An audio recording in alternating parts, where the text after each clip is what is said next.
Third and final session of today's program. Hello? Can you hear me? I request our esteemed guest of this session to kindly come on the stage. Chairperson, Dr. Geeta, and the speakers, Dr. Barbara and Dr. Beni Sumer Yantan.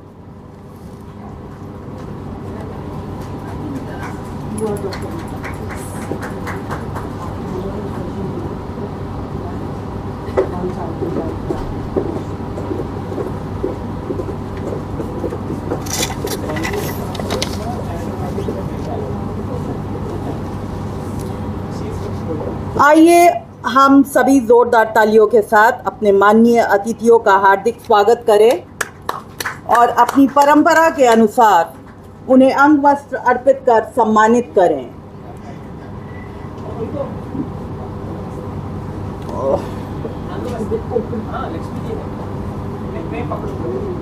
बोलूं?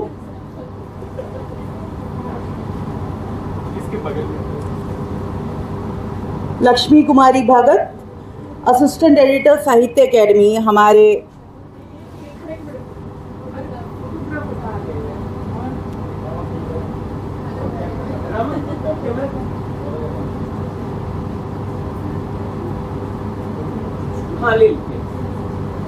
Doctor Geeta Kumari ji,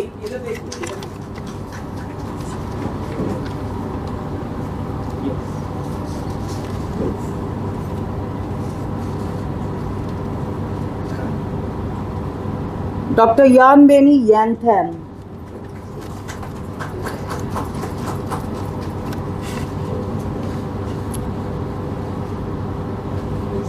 Dr. Barbara.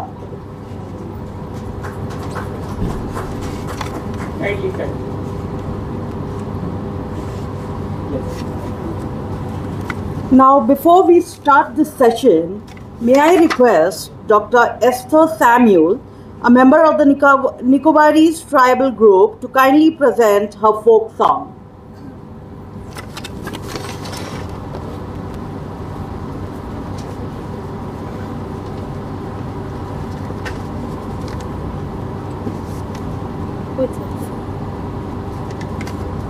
Oh. Hello.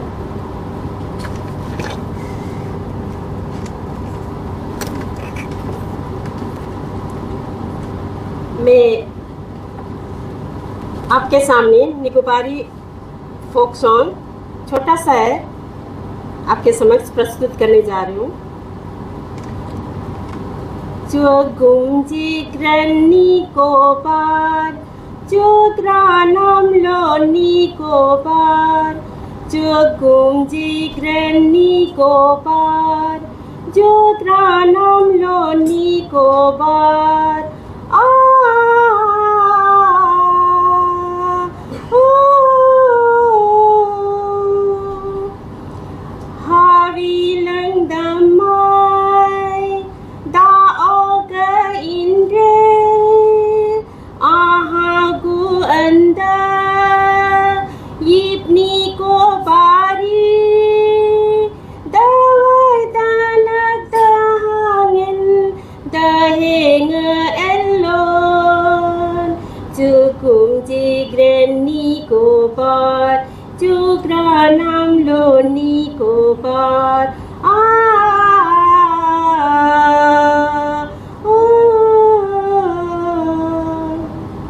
इतना समाप्त करती हूँ। इसका meaning है कि Nicobar is a place of joyful, Nicobar is a place of happiness surrounding the sea and coconut tree. Nicobar are there, nice, beautiful, with love and unite heart. Thank you so much.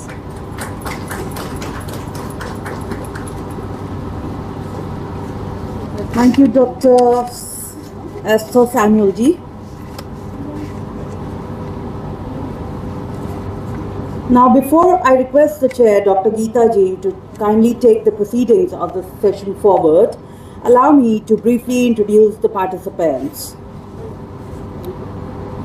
Geeta is an associate professor of comparative literature in the Department of English, School of Languages, Linguistics and Indology at Maulana Azad National Urdu University, Hyderabad.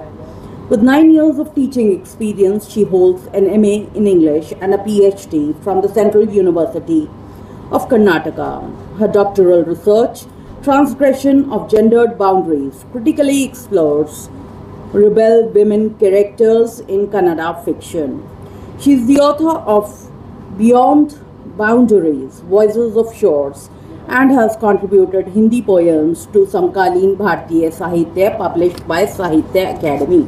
We welcome Geeta ji. Barbara, an associate professor and head of the Department of Garo at Captain Williamson Sangma State University, is a distinguished scholar of Garo literature and culture. Her acclaimed works include String in a Lute and Garo Theatre, alongside translations and critical essays. Widely published in peer-reviewed journals, she has presented numerous papers on folk theatre, ecofeminism, and identity. As convener of the Tura Megong International Literary Festival and an active cultural ambassador, she continues to promote Garo heritage through scholarship, translation, and community engagement. Dr. Barbara. Yan Beni Yanthan, who writes under the pen name Beni Sumer Yanthan, is a folklorist and writer belonging to the indigenous Lothe Naga tribe of Nagaland. She is currently working as assistant professor at the Center for Naga Tribal Language Studies, Nagaland University. As a poet and short story writer, she has been featured in many anthologies, journals, and magazines, and translated into Hindi and Tamil. She is the co-editor of 4 Anglo-Naga language dictionaries, besides the book Critical Conversations in Naga Society. She is a recipient of the 2025-26 First Nations India-Australia Cultural Exchange Fellowship organized by Varuna, Australia's National House of Letters, and Sangam House, India. I once again welcome all the participants on the dais, and now I request Dr. Geeta ji to kindly take forward the proceedings of this session.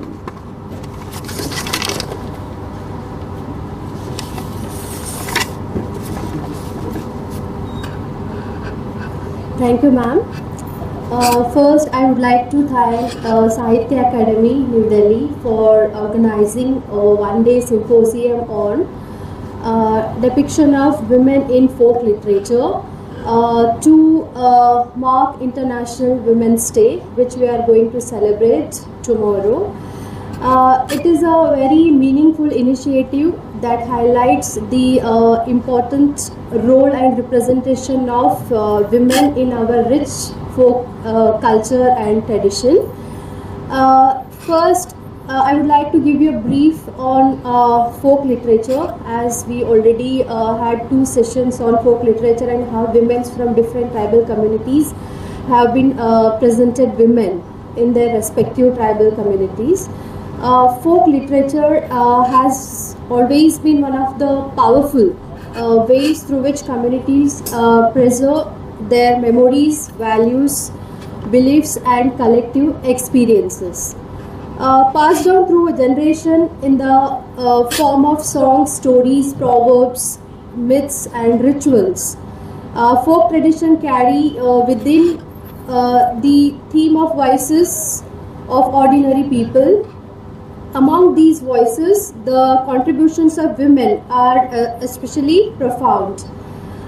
Women have historically been the custodian and transmitter of folk traditions through lullabies, wedding songs, seasonal songs, folk tales, and oral narratives. Women have expressed emotions, shared wisdom, and documented everyday life in ways that often remain absent from written histories. Folk literature therefore become an important space where women's experiences, struggles, creativity are preserved and articulated.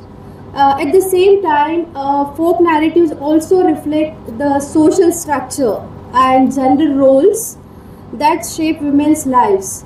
By studying folk literature, we gain insight not only into cultural traditions but also into how women negotiate identity, power, and agency within their communities. This session will explore these intersection between folk literature and women voices. Our speaker will discuss how women contribute to the creation, preservation, and reinterpretation of folk tradition, how these traditions in turn shape our understanding of gender, culture, and society. I'm sure the paper presenter today will open up meaningful discussions and offer fresh perspectives on folk literature. And before we begin, I would like to express my gratitude to the organizer for organizing this special symposium on women's. I would like to call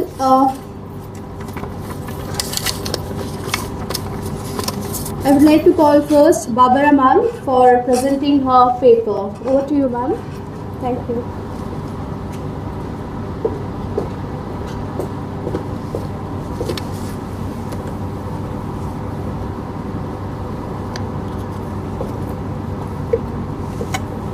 A very good afternoon to the chair and to everyone present here. And thank you, Sahitya Akademi, for having me here. The paper that I have come prepared is Women Empowerment in Folklore vis-a-vis the Garo tribe. I belong to the Garo tribe, and I'd like to begin that when I speak about this paper, Women Empowerment in Folklore vis-a-vis the Garo tribe, I would like to bring in these points. First is the Garo matrilineal tradition. Second one, the Garo self-governance. Third one, the role of goddess in Garo agriculture practice. And third one, I try and construct 1, 2, 3, maybe 2, 3 Garo folk tales. The first point that I would like to bring it with reference to my topic is the unique tradition that empowers the Garo women to a great extent. The Garo tribe of Meghalaya practices matrilineal tradition and also matrilocal practice, which allows the family and family property to pass on to the female children of the family. This practice and this tradition was accepted and instituted since time immemorial, and the practice of matrilineal is going on till this day. According to this tradition, according to this matrilineal tradition, the daughter of the house inherits the family property, and it is through her surname that the whole of surname will be passed on from generation to generation. It is not through the father's surname, but it is through the mother's surname, and the property also goes through the female lineage. Right to ownership of property and being repositories of family surname and passing on the same through one's lineage is a unique honor and privilege of the Garo women, and this has empowered them in a very fundamental and significant way.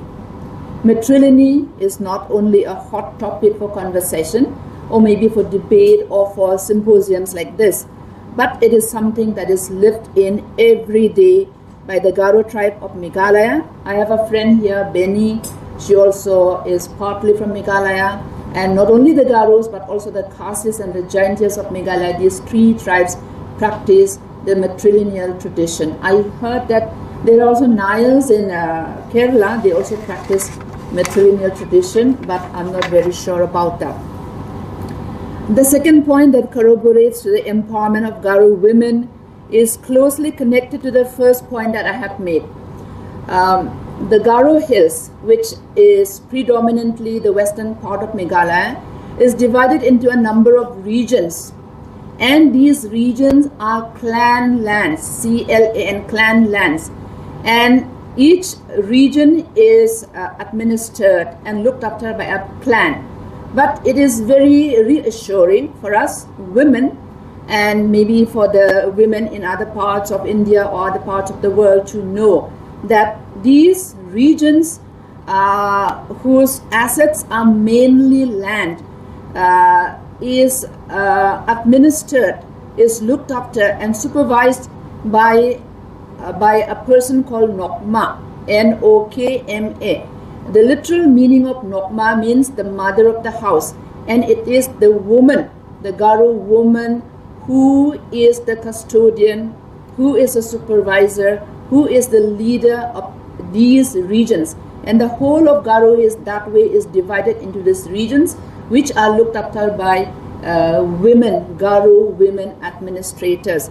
And this also goes a long way in reinforcing the power of women, and also maybe empowerment of women. When I talk about empowerment or power of women, I don't like to think that power is somewhere outside and it needs to be infused into women. But I always feel that power is within. Power is always within the women already, but maybe there are forces blocking that. We only need to identify those and maybe clear the way so that women will be able to articulate, will be able to express the power that they have in the most fitting way. And then coming to the third point, this pertinent aspect to take into account here is the predominant female presence in the narrative of the Garo. That is a character of a goddess by the name Mima Kiri Rokme. Mima Kiri Rokme is the goddess of monsoon, goddess of rain, and she is also the mother goddess of paddy, inclusive of all vegetation. So her character again reinforces women power, because she is a very strong and very predominant character, and without her no vegetation can survive, because she comes to the earth in the form of rain, because her permanent abode or the dwelling place is the ocean. She comes with the rain, and then she stays during the whole of plantation season, and she goes back to the ocean at the time after the time of harvest. So this goddess plays a very important role in the life of men, nourishing them, nurturing them, making them live the way that they are supposed to live by giving them food and nourishment. Now, I do feel that the discussion on women empowerment against a backdrop of Garo tribe cannot but take into account a concept in Garo, which is Rupok Dokhachi. Rupok Dokhachi literally means a necklace of precious stones, and it refers to the excellent and peerless virtues of Garo women. It is related to a story. There was a couple, Garo couple, who was returning home in the evening after the day's work. The lady was walking in front, and the man was walking behind with a sword in his hand. And we are speaking about days of yore, when Garo Hills was infested with wild animals.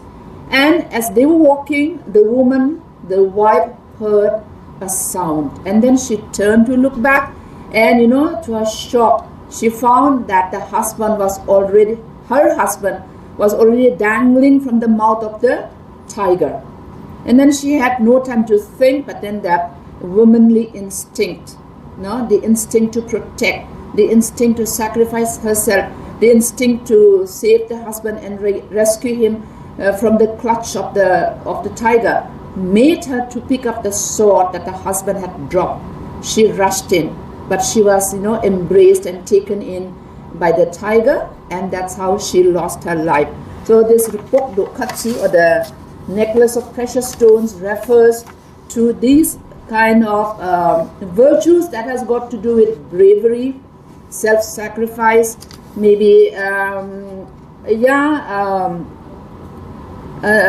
unhesitant desire, unhesitant will that make the woman to go and help the one that she loves, or the family, or maybe a friend. So this virtue also goes to reinforce, maybe in an abstract way, the power that women wield. Because when we think about power, maybe many times we think about physical power, maybe administrative power, or the work that we really do, but then maybe the abstract qualities that women possess that makes them love unconditionally, that makes them work indefatigably without counting the cost. I think we do not take account of that. So I would like to bring that also into my paper. Now, these are the positive aspects. There may be many, but I have brought in these points. These are the positive aspects when we talk about women empowerment vis-a-vis the Garo folklore or the Garo way of life. Either they are speaking about empowerment of women directly or through virtues like courage, selflessness, self-assertion. However, I do believe that Garo folklore provide vistas which makes us pause and think whether there are any way of looking at the tales that we've been, in the habit of hearing, or there are any way of reinterpreting the tales that we've been presented with, whether there are any other way of looking at tales. And then I'm going to bring in 2-3 folk tales where I would just like to see what happens when women remain ignorant of the basic rights, powers and privileges. As I have said, I want to stand my ground and say that women are already powerful, they are empowered, but then what happens when they remain ignorant of the basic rights, powers and privileges? I would like to examine this question with the help of some of the folk tales or folklores, as I have said. The first story that I'm bringing in is about a young man whose name is Jeng, who eats gooseberry. I don't know if we Indians eat gooseberry, and if anyone had a glass of water soon after eating gooseberry, you would know that the taste in the mouth is that of sweetness. You feel a kind of sweet sensation in the mouth, sweet taste. Rasa is that of sweetness, and the Jeng ate the gooseberry at the house of a young woman called Nokse, and after that she gave him water to drink because he asked for water. And then this young man found that the water was sweet and assumed that this particular lady is capable of making the water sweet. And so he married her. After marriage, he found that she was no longer able to provide him with any sweet water. And so he leaves her. He leaves her without any sensitivity, without any thought, without giving her any opportunity to think. I'll leave the story here. Then I'll go to the next one. There is another story about a woman named Dombe. Dombe was beautiful. Dombe was beautiful, and then she got married, and the husband was so proud of her. Dombe herself was not vain. She never boasted about her beauty, but the husband went around every way comparing the beauty of the wife to anything and everything around. Then one day, a merman, a creature from the water, who is half human being and half fish, he happened to overhear the bragging and the boasting of the husband of Dombe, that Dombe was the most beautiful and there was nobody more beautiful than her. Then this merman decided to abduct Dombe, and that's what he did. He abducted Dombe, the human female, and this water creature made her his wife. This story I'm bringing in to show the helplessness of the woman and how many a times we see men as protectors.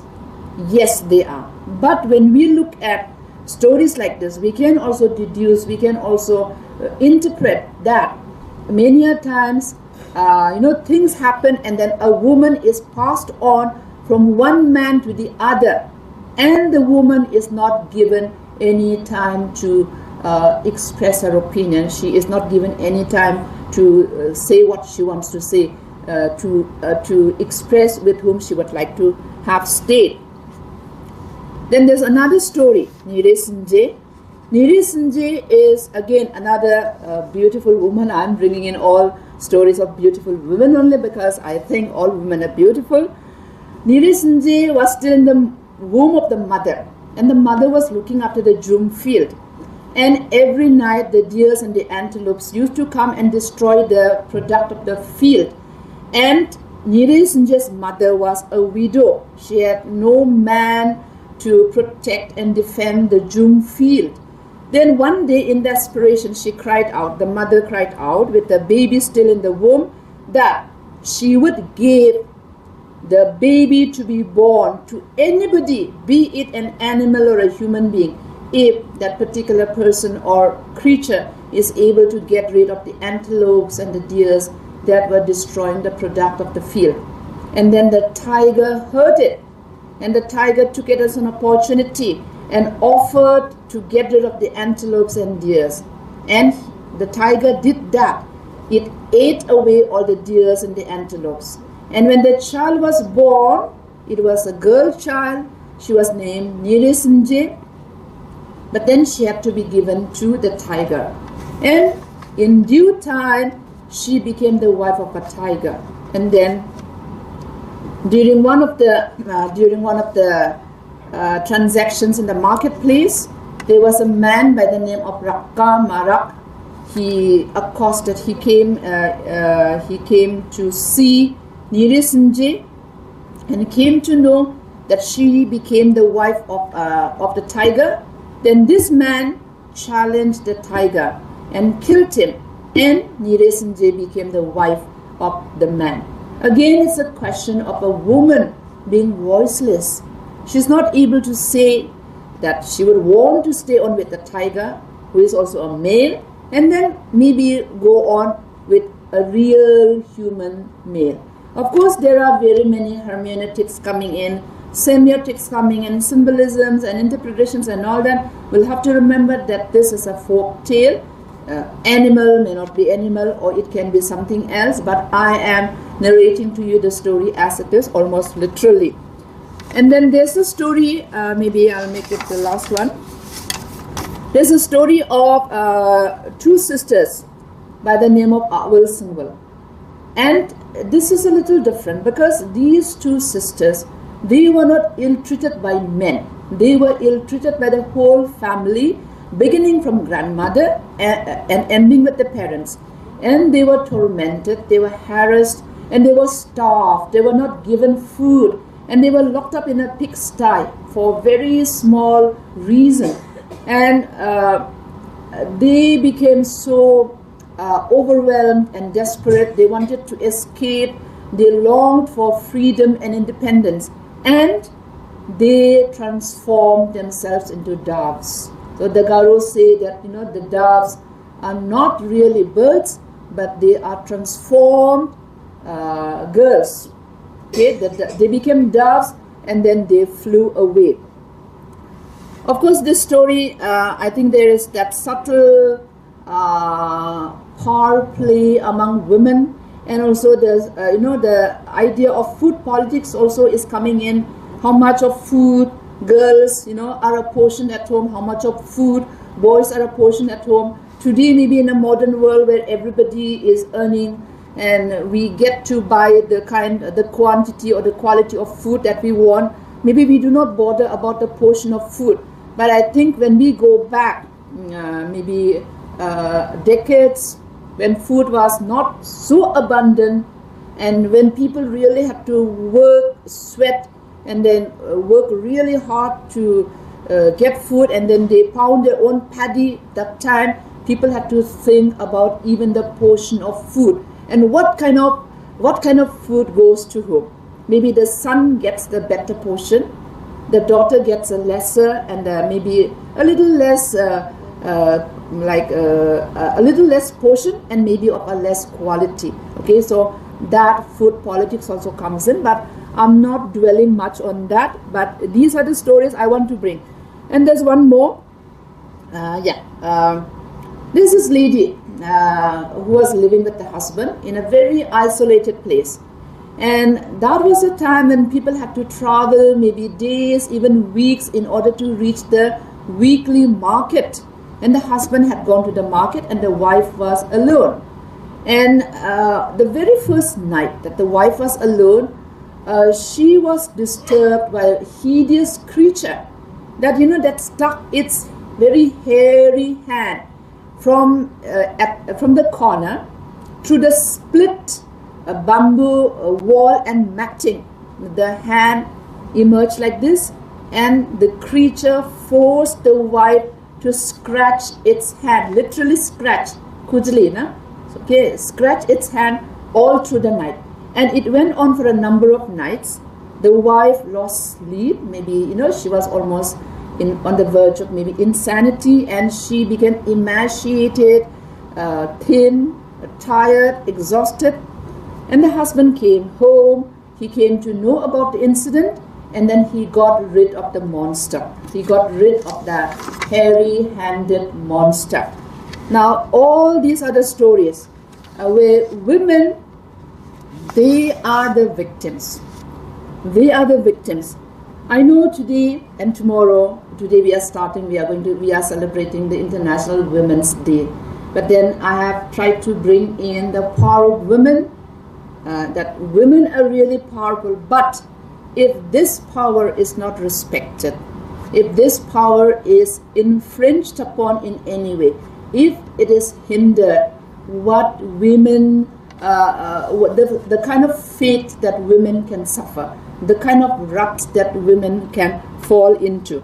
So, let me just read out this one.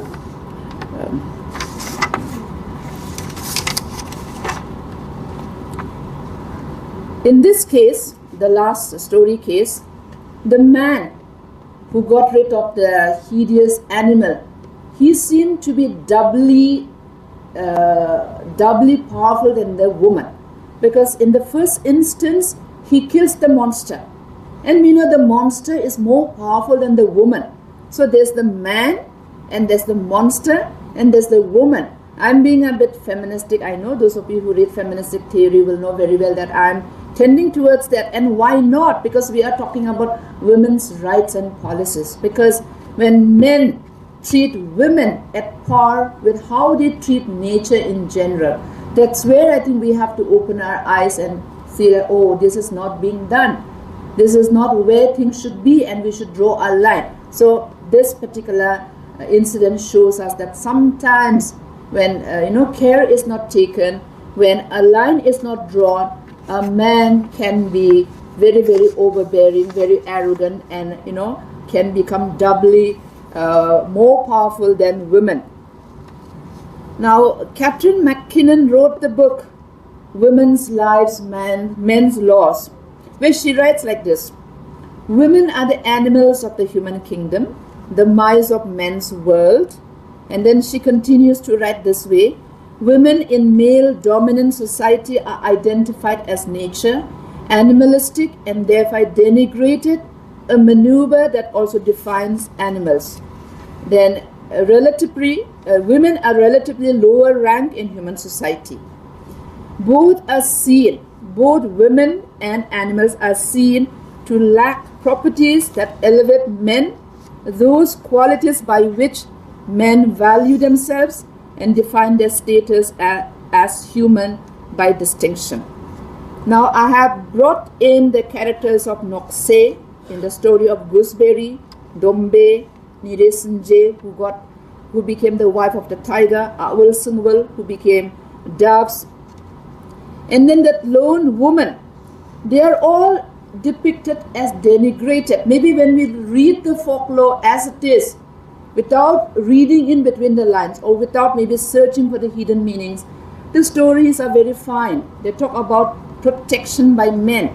Yeah, we acknowledge that. But sometimes I think theories like deconstructionism and maybe feminism tell us to look into things that are hidden, read in between the lines. So I feel like, these characters are depicted as denigrated. They are depicted lacking properties that elevate men, those values by which men value themselves and define their status as human beings by distinction. These characters, these female characters, they feel the impossibility of escaping undesirable situations like men and animals. The wife feel the impossibility of escaping the hideous creature.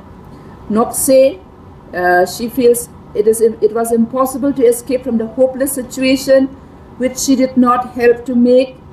And Awal Sungwal, the ones who became doves, for them home was a torture chamber. Actually, herein we can also explore the idea of where do women belong? Where is their home exactly? Is it the Maike or the Sasural? Maybe in the Indian context. But here in the story, Awal and Sungwal, they were so defenseless, they were so insecure, they were deprived of food at home. So where do they exactly belong? So that sense of home also maybe we can explore. Then that lone woman who was terrorized by that monster, she was subjected to unspeakable terror. However, it is not so much the situation that they were in that makes them what they are, but the subtle hint that women are weak on their own. On the surface of the stories, there appears to be care and protection shown by men for women, as I have said, but when we deconstruct, we find that the women are depicted as underdogs, lacking the mind of their own and doggedly following the male and being denied the very life forces in certain cases. This is the opposite of empowerment. The mother had to give away the daughter because of the fear of the tiger. The tiger is also another male. The daughter had to remain with the tiger because she had no way out. She became the object or the property that the males, both animals and man, desired to possess. The man, Rakamarak, defeats the tiger in a combat and retains his claim on the lady, Niresinje. Thus, women are seen to be servile, deprived of the right to decide for themselves, and many times pass on from one male to another. They are seen as objects, pandering to the wishes and desires of the other sex, even becoming maids of animals and water creatures. They are seen lacking qualities that men possess, as I have already mentioned, defenseless, in need of protection, supervision, needing to be chaperoned and watched over. This gives the feeling that female of the species live in a panopticon-like situation, watched by men, but they cannot watch back. They don't know which male, which man is watching them because they don't know where the watcher is. This is being played out every day in the life of Garo women in subtle and not so subtle ways, in spite of that matrilineal tradition. And now I would like to go back to matrilineal tradition. I have said earlier that in a matrilineal society of ours, the Garo tribe, the women, they inherit the property and they also use their own surname, and then they pass on the same to the daughter, and then it goes on through the female lineage. But I haven't mentioned the but. There is a big but, because the women cannot decide anything on their own. They will always have to refer to the male relatives of the family, the uncle and the brothers. They are the supreme. They take the decision, and women always have to consult them. And the male relatives can even veto, can even say no in certain occasions. So there is power, there is the lineage, there is the status, but at the same time, I think there is that check and balance. But all in all, personally, I'm very happy with the tradition that we are practicing.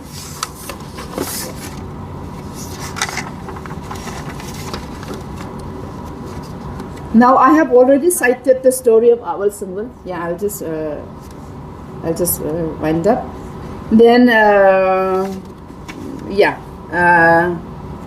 so there's no denying that in a matrilineal society, Garo women enjoy certain unique powers certain unique privileges. But as I have said, because the women have always to consult the male relatives, there's the check and balance. I think as we are going to celebrate the International Women's Day tomorrow, we are looking, I think we have come out from darkness, but then we are still, I think, in the process of wanting to experience more light. I think every one of us, we want to come out from light, we want to come out from darkness, we want to come out from darkness to light. Everyone has referred to the Veda. So I think I would like to end with this thought from Upanishad, like Asato Masad Gamaya, Tamasoma Jyotirgamaya, Mrityoma Amritam Gamaya. So I think with this I would like to thank you for your patient hearing.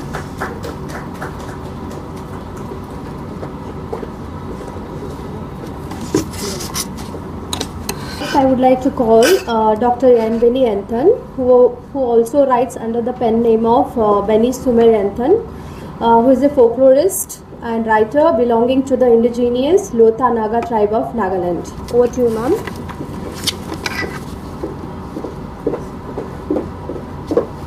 Good afternoon, everyone. Thank you for staying up and staying awake for the last paper, or for the last talk. Respected Chair, Ma'am Geeta, fellow panelists, Ma'am Barbara, and Sir Suresh Babu, and everyone in the gathering.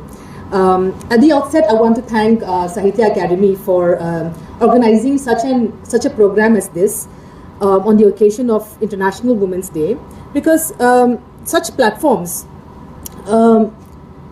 when you give voice, a platform and a stage to women, to voice out their experiences, to share their experiences, to reflect upon them, is something that is really deeply meaningful, especially for tribal and indigenous women, because our stories and our perspectives have so often remained in the margins of our own tribes. I see this because in Nagaland, the public Naga is a male Naga. It's always like that, to the point that until 2023, we did not have a single elected member of assembly. So it was only in 2023, after so many years of independence, that we have had 2 women who have been elected. So imagine. So historically, when you look at our folk literature, as Ma'am Geeta and Ma'am Barbara has said, the telling of our stories, who is creating these stories, who is creating the folk literature, this is something that I have always wondered. Who creates these folk tales? Who gets to tell the story of our women's experiences? Here, I learned from my own fieldwork that men have occupied the position of narrators and the custodians of our community's memory. It is not the women. The authority to write history, to write genealogy, to write about the clan, to write about ritual knowledge, has always been governed by male and male-centric notions. Even today, when we go to the villages for field work to collect oral traditions and stuff, what happens is, when we ask the villagers, can you tell us who is the knowledge keeper? It is always a man. It is always a man. In fact, sometimes it has been even told to some of our research scholars that it is taboo for a woman to discuss the history of the tribe. They say that it is not correct to discuss the history of the tribe. So, as a result, if you can already guess by now, as a result, the narratives of our lives, how our societies remember us, or how our societies remember themselves, has often been shaped by a very, very male lens, where women's subjectivities, women's experiences, and inner worlds are only half visible. But this is just one side of the story. If you look beyond these official narratives, right? So I said, when we go to the village, we ask them, who is the storyteller? Who is the knowledge keeper? It's always a male. But if we look beyond these formal and official narratives, we begin to see another layer of cultural transmission, or the transmission of stories and traditions. This is where the tribal women play a very, very profound role. And so what happens is the recognized storyteller will tell the story, but the life of the story doesn't begin and end with the man. What happens is the story travels through generations and it is retold in homes. People listen to it. It's echoed in songs.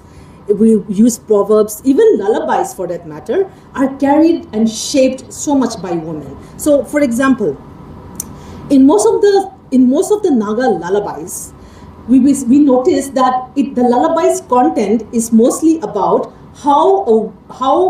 what the mother is feeling. It's not like the Western lullabies where the lyrics is about, or some other cultures. I believe in some South Indian cultures, the lullaby for boys and lullabies sung to girls are very different, because there are certain notions that boys need to inculcate and girls. However, when you look at the Naga lullabies, usually the lullaby is about how the mother is feeling. How the mother is feeling. It's very interesting because this points to the fact that the mother is using the lullaby as a way to vent her emotions. It is not about the values that the child will have. It's not about another story. Usually it goes like, oh, your father has gone to the battle, or your father has gone to the field, he will be okay, he will be. So it's like a self-soothing mechanism within the lullabies. So through the repetition of these stories to children, or lullabies to children, they bring new meanings into folk literature, and this is done by women. And this is in these stories, in this process, there is a lot of reclamation of their space, because, like I said, the storytellers are men, the story creators are somewhat men, but the way the story keeps moving, or the way the story changes its shape as it goes from generation to generation, we will see how there are different ways within the story through which the female and the feminine and femininity is acknowledged. So if you those from the Northeast may know, in Nagaland we have 17 tribes, 17 recognized tribes, Naga tribes, and more than 20 languages. So, and in some of these languages, like the Konyak language, have in fact like 13 or 14 dialects within that language. So even linguistically, it is so rich. So what makes the Naga languages language? The Naga languages become a language because of their oral tradition. Each language is home to its own oral tradition, to its own proverbs, and that is what defines and creates the tribal identity. So, given that we have more than 20 languages spoken in Nagaland, I have decided to take this opportunity to present three narrations from three different tribes, and that highlight the role, the significance, and the power of women and the feminine presence, and how reclamation is done in these narratives. The first story, it's very interesting. So if you know Nagas, Naga textiles are somewhat very famous. Everyone talks about how Nagas are very crafty in terms of weaving. So we have a very, very long history of weaving. And weaving is so central to the Naga culture, to the Naga society, because it is what you wear is linked with your identity. So if you're wearing a particular shawl, it means that you have achieved something in life. So you cannot simply wear something, or you cannot simply wear the textiles just like that. So in one of the tribes, in the Ao tribe, there is a woman, and the narrative centers around this woman called Longkong La. Longkong La, she is also very interesting because she is also the progenitor of a particular clan. Now, Ma'am Barbara has spoken about matrilineality, but of course, Nagas, we are patrilineal and very, very patriarchal. But if you look at this story, she is known as the ancestral mother of the Ozukam clan, which is a very big clan in Nagaland. And she's also known, Longkongla is known as the woman who first invented and assigned the textiles designs of her people. Now, what I'm wearing is from my tribe, Lotha. This is not made by Longkongla, okay? But there's a tribe, our tribe. It is believed that she is the one who invented and designed the textile motifs of her people. In the story, she belongs to the second generation of the mythological founders of the Ao people. According to this myth, there are basically, if you go to Nagaland, everybody knows this story. According to the commonly recounted origin myth, it's about the origin of human beings. 6 stones, humans emerged and evolved from 6 stones. The 6 stones are the first ancestors of the tribe called Aos, A-O, Aos. So, among the daughters of these first 6 stones is the woman called Longkongla. She is the youngest child of Tongpok and Ilongshi. She becomes the mother of the Uzikum clan. Now, how does this happen? The story recounts that while Longkongla was weaving outside her home, a hornbill bird flew overhead, and one of the feathers, the tail feathers of the hornbill bird, flew into her waist in some versions. In some versions, they say it fell on her hair, but it is believed that the feathers fell into the cloth that she was working on, and from this feather eventually emerged a boy who became the founder of the Uzikum clan. So you see, in this way, the origin of a clan, which, if you think about it, it's quite, it is very interesting, because in such a male-centric, male-dominated culture, a woman is the progenitor of a clan. So you see that even though the origin of the clan and the origin of this particular clan, Uzikum, is not linked to those 6 stones that emerged at Zhongliamti, but to a woman called Longkongla. So here she is a woman who is an innovator. She is the one who establishes the system of visual identity of the Nagas that till today continues to hold very, very big cultural significance among the Ao tribe. So what happens is, the other part of Longkongla is that she is described as Arentur. And Arentur means, it's a term derived from this word called Aren, which means a particular kind of spiritual or charismatic power. This woman is supposed to be very, very powerful. So they say that Longkongla was an Arentur, a woman of a very strange and very, very extraordinary power, of female potency. One that is linked up with creativity, wisdom, and a kind of very sacred authority. So the narrative of Longkongla, it disrupts this assumption that patriarchal societies render women invisible, actually. So instead, it sees how women's agency can be embedded into the cultural memory of a particular tribe through stories and through myths. The second story I would like to narrate is the story of Sofinyo. Sofinyo is from the Angami Naga tribe. Now, that the first one was from the Ao tribe. Now I'm going to narrate from the one of the Angami tribe, the tribe of our chief minister, Rio. The story is basically, the narrative traces to the time when the Angamis were migrating from a particular place, Sofinya.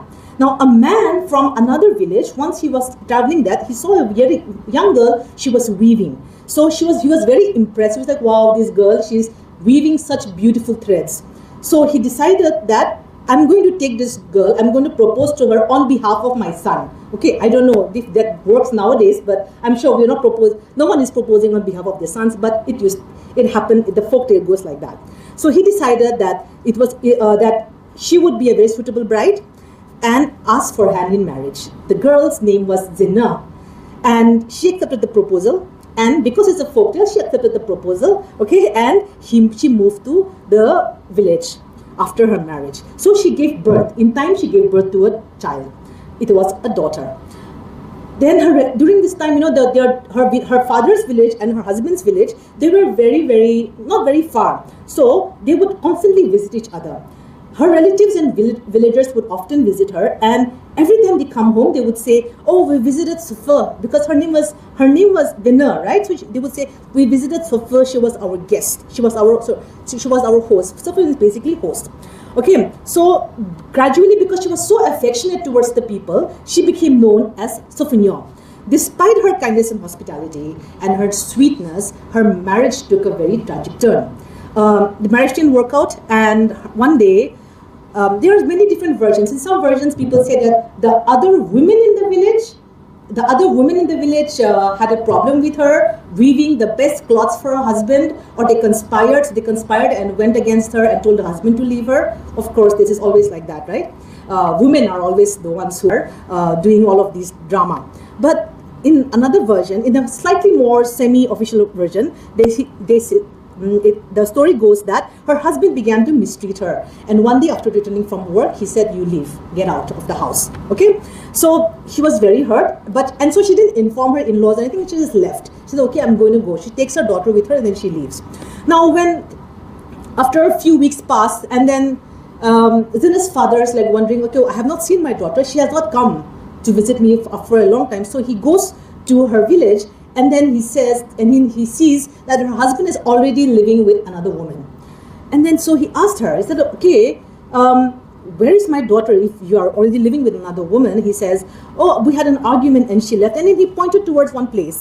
He pointed to a place in the forest where he said he saw that last light that she had lit with her pine torch, assuming that, and he thought, I thought that she already reached your village. So her father went to visit her. And eventually he discovered a body in the forest, sadly. And when he discovered the body, the head of Sofignon was turning into stone. It was not completely. Half her body was still human, it was still a corpse, and half her body was turning into stone. Then that night he saw it and he didn't realize it was his daughter, so he went back home. That night in his dream, Vinna, his daughter, came and he said, "Father, if I continue like this, if I turn into wood, I will die." And then he realized that the stone was his daughter. So he continued visiting the site until the transformation from human to stone was complete. Now he wanted to bring back his daughter because it was one of the last wishes of her daughter to come back to her father's home. As they prepared to move it, they noticed a small stone near her chest. When they tried to move that large stone, then there was the loud winds and storm and thunder and rain would happen. So what happens is, so the villagers realized that it was a sign that the small stone next to the big stone was her child, who had unfortunately died because a rib cage, this is one of the versions, it said a rib cage poked into the baby as she was breastfeeding and the mother was turning into stone. Even today, villagers believe, so if we go to the village of Rusoma today, unfortunately I forgot to take the pictures, bring the pictures, but if you go to the village of her village, till today, the mother stone and the baby stone has been barricaded, so you cannot touch it, because every time you touch it or you move that stone, storms will arise. So even in 2024, in the height of this climate change and all that, we were having a lot of landslides and all that, and some people had said that somebody had gone and moved Sofignon. That was that, because it was one of the wildest and the most stormiest summers we have had in decades last year, and people believe that it was because Sofignon's stone was disturbed. This tale, it reflects, how vulnerable and at the same time the enduring moral authority that women have within the patriarchal society that is the Nagas. And very interesting, in this story you see that nature itself reacts to any disrespect shown to her, and where the woman, as you see, the woman who was once silenced, she acquires a very sacred presence. It's very interesting because nature and femininity, or feminine or womanhood, really come together so often in Naga thought or worldview. For example, Nagas, if you like Naga food, you must know about our bamboo shoot fermentation. We really like to eat bamboo shoot. So in the fermentation process, when I was in the field work, now this is where like women and nature come together. Some people were chopping the bamboo shoot for fermentation, right? And they were keeping it in those dabbas for like 30 days, 40 days to ferment. So I was like, oh, I'm going to take this. So the 3 women, they're sitting and they're cutting the bamboo shoot. So I said, okay, I'm going to take one of these bottles. Okay, they said, okay. Then when I went back, they said, oh, the bamboo shoot did not ferment properly because the woman who was cutting the bamboo, chopping the bamboo shoots, she was getting her periods at that time. So it leaks. The belief is that it leaks into the potency of women, even leaks into, and there's a transference of energy between the woman and the food. So you see how it is like how women. Do I have some more time? Okay. So the third story I want to narrate is from my own tribe, Wotha Nagas. This story is also known as the Wax Girl, and her name was Yensali Izung. Now she used to live in this village, and she was known for her extraordinary beauty. It's very interesting that in most Naga stories, the woman is always very soft, very, very fragile, very beautiful stories, but